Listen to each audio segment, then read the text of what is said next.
کعبے کے متولی سیدنا اسماعیل علیہ السلام کے سسرالی وادی بقا میں ٹھہرے تو اس لیے تھے کہ اس بے آب و گیا بنجر مٹی اور نوکیلے پتھروں کی پہاڑیوں کے بیچ سر راہ انہیں میٹھے خوشگوار پانی کا چشمہ آب زمزم نظر آ گیا تھا۔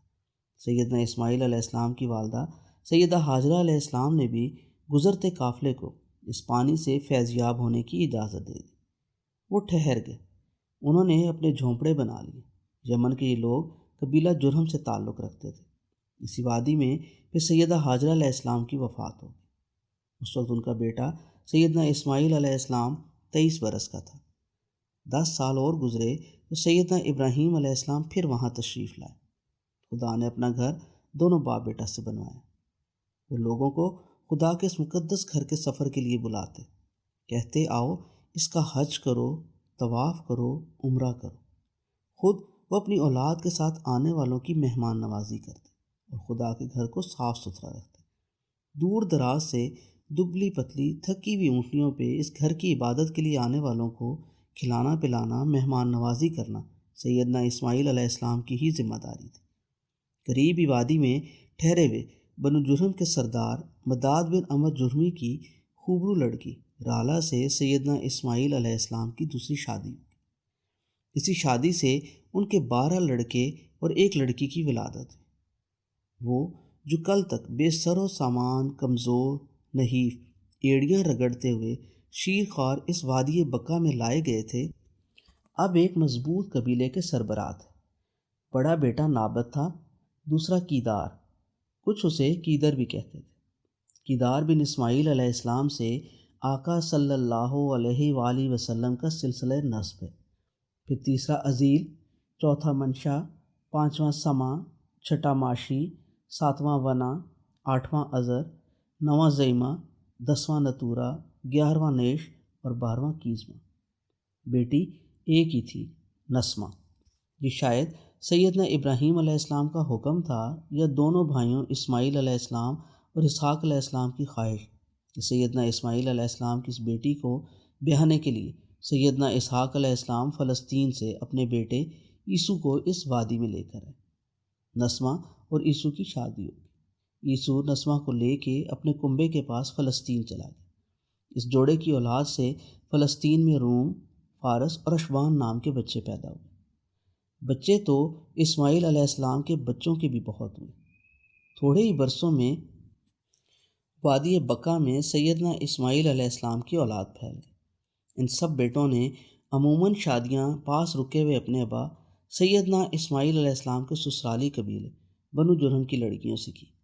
بنو جرہم عرب کے جنوبی سرسبز خوشحال علاقے یمن سے سیل ارم کے ٹوٹنے کے بعد عرب کے علاقوں میں مارے مارے پھرتے تھے۔ بنو جرہم کو مکہ راس آ گیا۔ خدا کا گھر ادھر تھا، دور دور سے لوگ اس گھر کی زیارت کے لیے اونٹنیوں پہ چڑھ کے آتے تھے۔ پھر اس جگہ سے کئی طرف راستے جاتے تھے، تجارتی سفر کی بھی وہ راہ تھی۔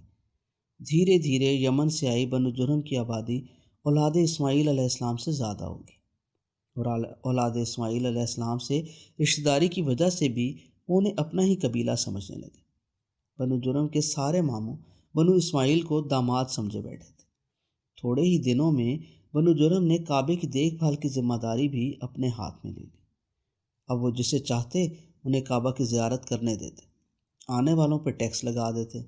ان کا کاروبار سنور گیا، پیسوں کی فراوانی ہو گئی، اونٹوں بکریوں کے ریوڑ زیادہ ہو گئے۔ پھر آتے جاتے تجارتی مال اسباب پہ چنگی انہیں علیحدہ ملتی۔ ان لوگوں کی حیت بدل گئی، گردنیں تن گئیں، کندھے چوڑے ہو گئے اور پیٹ بھاری ہو گئے۔ ایسی کیفیت میں شاید ہی کوئی سوچتا ہو کہ اگر یہ نعمت ہے بھی تو ملی کیسے۔ الٹا جس کی طرف سے یہ احتمال ہوتا ہے کہ یہ سارا احسان اس وجہ سے ہوا ہے، بندہ اپنی فطری احسان فراموشی کی وجہ سے اس موسم سے دور ہو جاتا ہے۔ پہلے اولاد اسماعیل علیہ السلام سے دور ہوئے، پھر ان کے بنائے خدائے مقدس کے گھر کے تو چودھری بنے رہے، خدا سے بیگانے ہو گئے۔ کعبہ ضرور وہاں تھا، مگر ان لوگوں کے لیے پیسہ کمانے کی دکان بن گیا۔ کعبہ کے گرد گرد ان لوگوں نے اپنے گھر بنا لیے۔ کعبے سے 40 گز دور زمزم کا کنواں تھا۔ وہیں ان کے قبیلے کے ایک مرد اصاف بن لیلہ جرہمی اور وادی کے باہر سے آئی ہوئی کسی لڑکی نائلہ بنت وائل نے زمزم کے کنارے پانی پیتے پلاتے بدکاری کرتے۔ کہتے ہیں اس گناہ کی پاداش میں نائلہ اور اصحاب دونوں کے جسم پتھر کے بن گئے۔ ہونا تو یہ چاہیے تھا کہ لوگ ان پتھروں پر جا کر کنکریاں مارتے، رمی کرتے۔ ہوا الٹ، جرموں نے ان پتھروں پہ چڑھاوے چڑھانا شروع کر دی، جیسے انہوں نے کوئی بہت بڑا پن کیا ہو، کوئی کارنامہ سر انجام دیا۔ کوئی پھل لے آتا، کوئی اپنا جانور لا کے وہیں ان دونوں پتھروں کے بیچ چھری لے کر اسے ذبح کرتا۔ باہر سے آنے والے زائرین کے لیے بھی یہ طرفہ تماشا تھا، وہ بھی یہی کرتے جو یہاں کیا جاتا۔ الٹا ان بد کردار پتھروں کی مزید عزت افزائی کے لیے انہوں نے نائلہ کو حرم کے اندر ہی خانہ خدا سے کچھ 100 گز کے فاصلے پہ صفا پہاڑ پہ جا رکھا کہ دور سے نظر آئے۔ اصحاب کو اٹھا کے صفا سے 204 گز دور مروہ کی چوٹی پہ جا سجایا اور ان دونوں کی پوجا پاٹ ہونے لگی۔ سال ہر سال یہ سلسلہ چلتا رہا۔ بنو خزاعہ والے بھی سیل عرم کے پیش نظر یمن سے سکونت ترک کر کے ادھر آئے بیٹھے تھے۔ مکہ کی وادی کے اندر تو بنو جرہم اور اہل اسماعیل تھے، اس لیے بنو خزاعہ مکہ کی پہاڑیوں کی دہلیز مرازران میں آ بیٹھے۔ ہٹ کے دور بیٹھنے کی وجہ سے بھی ان کے گروہ کا نام خزاعہ پڑ گیا، ورنہ تھے وہ بھی یمن بنو قزاع سے۔ امکان ہے کہ مرازران کی طرف سے جو زائرین مکہ کے لیے آتے تو بنو جرہم کی دیکھا دیکھی بنو خزاعہ والے بھی ان سے ٹیکس وصول کرتے۔ ایک تو زائرین پہ بار پڑ گیا، دوسرا بنو جرہم والے سیکھ پاؤ گے، بھئی تم کون ہو، ہٹو جاؤ۔ بات چیت ہاتھا پائی تک جا پہنچی، پھر باقاعدہ لڑائی شروع ہو گئی۔ بنو جرہم والے تعداد میں کم تھے اور بنو خزاعہ زیادہ۔ رہ گئی اولاد اسماعیل، وہ خاموش رہے۔ دوسرا یوں بھی تھا کہ بنو خزاعہ مکے کے باہر مضاف میں ہونے کی وجہ سے اندر رکے بنو جرہم والوں کا محاصرہ کیے ہوئے تھے۔ کئی دنوں تک لڑائی ہوتی رہی۔ آخر بنو جرہم کو یقین ہو گیا کہ انہیں گھیر لیا گیا، بچنا ہے تو نکلنا پڑے گا ورنہ سارے مار دیے جائیں گے۔ جاتے جاتے انہوں نے ایک بدتنیتی بھری شرارت سوچی۔ شاید انہیں یہ بھی خیال ہو کہ یہ وقتی معاملہ ہے، کچھ دنوں بعد وہ واپس پلٹ آئیں گے، اس لیے اپنا قیمتی سامان کہیں چھپا جائیں۔ قیمت تو اس سارے علاقے کی صرف خانہ خدا سے تھی۔ کعبہ پہ چڑھاوے چڑھتے تھے، کسی چڑھاوے کی کوئی آخری حد تو تھی نہیں۔ کئی قیمتی تلواریں، سونے کے بنے ہوئے 2 ہرن اور بہت سا چاندی سونے کا سامان وہ کہاں بھاگے بھاگے ساتھ لیے پھرتے۔ انہوں نے سوچا کہ سارا سامان یہاں کہیں کسی ایسی جگہ چھپائیں کہ کسی کی نگاہ نہ پڑے، جب پھر واپسی کی راہ ملے تو آ کر نکال لیں گے۔ یہ سوچتے سوچتے نہ جانے انہیں کیوں اصاف اور نائلہ کے بتوں کی پرانی جگہ اور کعبہ سے کچھ 40 گز کے فاصلے پر زمزم کا کنواں نظر آیا۔ شاید انہوں نے سوچا ہو جاتے جاتے بنو خزاعہ کو سزا دینی چاہیے تو وادی کا میٹھا مقدس پانی بھی بند کرتے جائیں۔ ساری قیمتی چیزیں انہوں نے زمزم کنویں میں ڈال دیں، اوپر سے پتھر اور مٹی ڈال ڈال کے سارا کنواں ہی بند کر دیا۔ یہ کام یقیناً انہوں نے کسی تاریک رات میں کیا ہو، خاص طور پر جب دونوں فریقوں میں کعبہ کے گرد گرد بستیوں میں لڑائی ہو رہی تھی۔ لڑائی میں دونوں طرف ہم نام سردار لڑ رہے تھے۔ بنو جرہم کی طرف سے ان کے سردار عمر بن حارث جرہمی تھے، دوسری طرف سے عمر بن عامر خزاعی تھے۔ بہت دن لڑائی جاری رہی، بڑا خون خرابہ ہوا، آخر فیصلہ ہو گیا، بنو جرہم نکل جائے، لڑائی ختم ہو گئی۔ بنو جرہم نے ہار مان لی اور چلے گئے۔ بنو خزاعہ جیت گئے، وہ مکہ کے مضاف مرازران سے اتر کے مکے کے اندر آ گئے، مکہ کے متولی بن گئے۔ انہیں اپنی جیت پہ اتنا غرور تھا کہ سال ہر سال تک انہیں خیال بھی نہ آیا کہ خانہ کعبہ سے 40 قدم پہ جو زمزم کا کنواں ہوا کرتا تھا وہ کہاں گیا۔ ویسے بھی مضاف میں رہنے کی وجہ سے وہ اندر کی تفصیلات سے زیادہ آگاہ نہیں تھے۔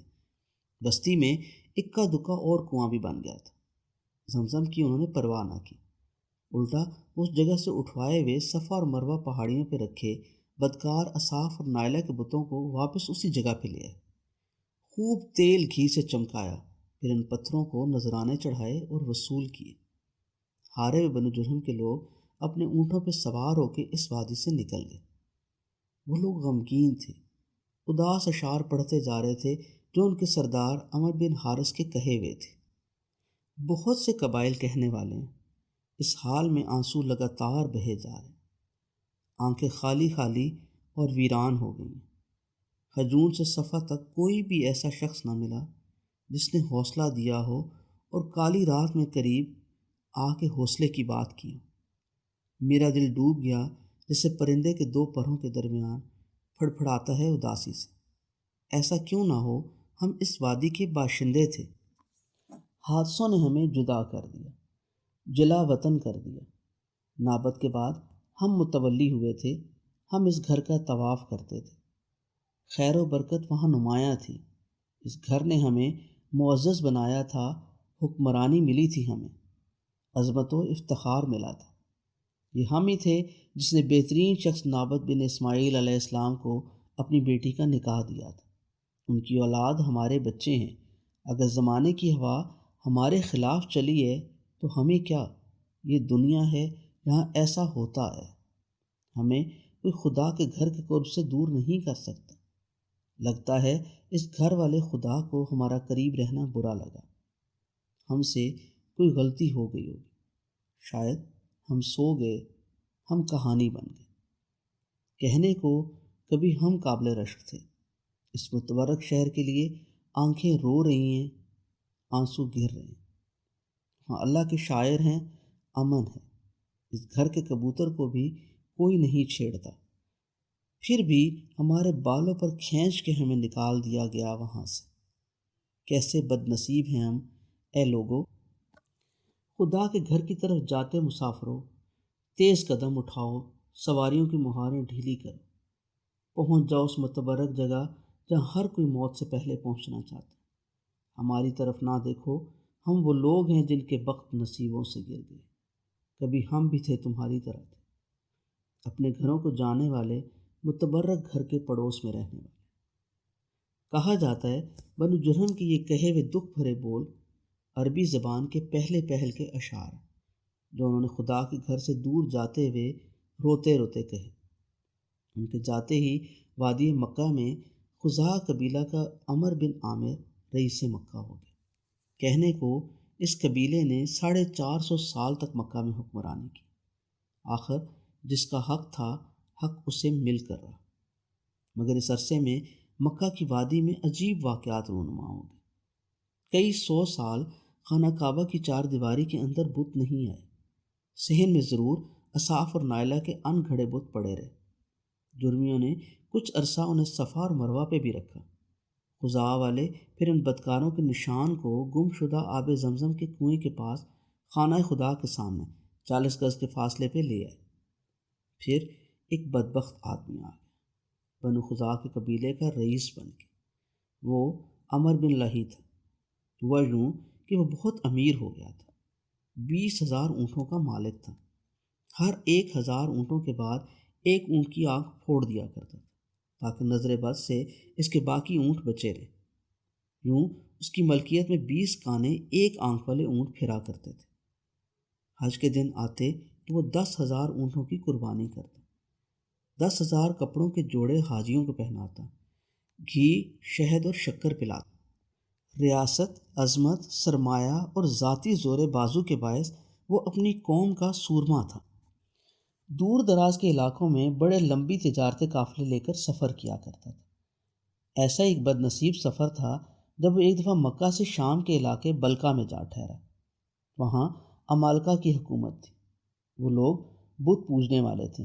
یہ اس کے شہر اور بستیوں میں گھومتا پھرتا ان کے کسی مندر میں جا پہنچا۔ رنگا رنگ کے لکڑی، پتھر اور دھات کے سجے سجائے بت ایستاد ہیں، اور مقامی لوگ ہاتھ جوڑے ان سے اپنے دلوں کی خواہشوں کی فریاد کر رہے ہیں۔ کوئی اولاد کے لیے منتیں کر رہے، کوئی مال و جواہر کے لیے تڑپ رہے، اور کوئی بتوں سے بارش طلب کر رہے۔ عمر بن لہی کے ساتھ اس کے میزبان ساتھی تھے۔ یہ سب کچھ دیکھ کے بڑا حیران ہوا، پوچھنے لگا، یہ مٹی اور پتھر لکڑی کی بنائی ہوئی چیزیں کیا ہیں جن سے تمہارے لوگ فریاد کر رہے ہیں؟ وہ بولے، ہم نے اپنے خدا بنائے ہوئے۔